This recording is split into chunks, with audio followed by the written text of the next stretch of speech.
The third lesson on diagramming sentences reviews a little bit of what we already learned and then moves forward with the compounds again. The first thing I want you to remember about diagramming sentences is that it's a visual way to represent the words that you're speaking. So you're turning sound into something you can see. And these words have relationships with each other. This is a baseline right here, and the baseline is a vertical line with that bisects a horizontal line. And on the left-hand side we have a subject, and on the right-hand side we have a predicate. It's really that basic.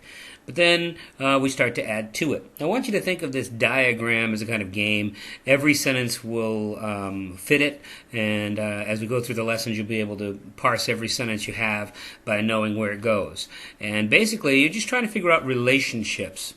The first thing you have to remember is to find the verb. I always find the right-hand side first, the predicate. Predicate is a verb, and I always ask what's happening, what's going on in the sentence. And then I ask who or what of that to get the subject, and that goes on the left-hand side.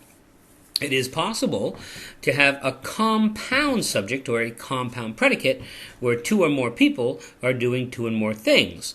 And so when we do that, we have to branch. When we draw a branch, it looks like this. And we have two subjects and two verbs. You can have three even, or four. Usually it doesn't go beyond that.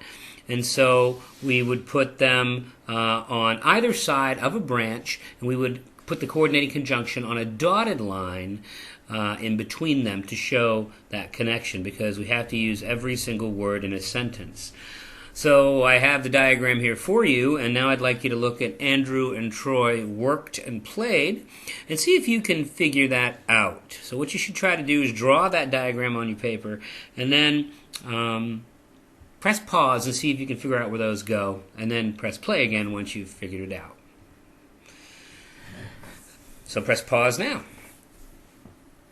Okay, you've pressed pause and now you're back and you want to see exactly how this works. Basically, step one, ask what's happening in the sentence, and I can tell usually if there's an ed or an ing ending in there that those are the verbs.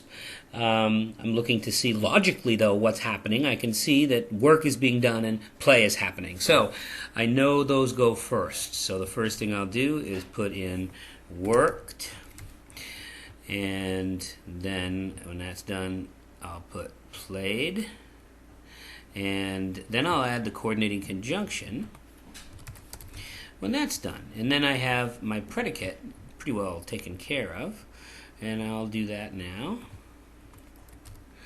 And rotate that a little bit, 90 degrees, put that in here, and now I can go and ask the second question, which is who or what worked and played. Well, two people were working and playing. They were doing it together, Andrew and Troy. So that's the next section, and I will put them in. And then put the coordinating conjunction in after I figure out where they go. Hopefully on the paper you were writing right on the line.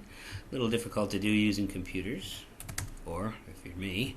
And then rotate that. Pop that in there. Oh, wrong rotation. Okay, I can do that again. Depending on which side of the line you're on, right? There we go. Now you've done it. You've successfully been able to do the compound subject and a compound predicate. And they all work the same way with the examples you'll be given in class, and then you can move forward when we can start adding all the complements, which really, once we have the complements down, we can then do direct objects and indirect objects, and that's as far as I need to take you. So thanks. Good job. Let's move on to your work.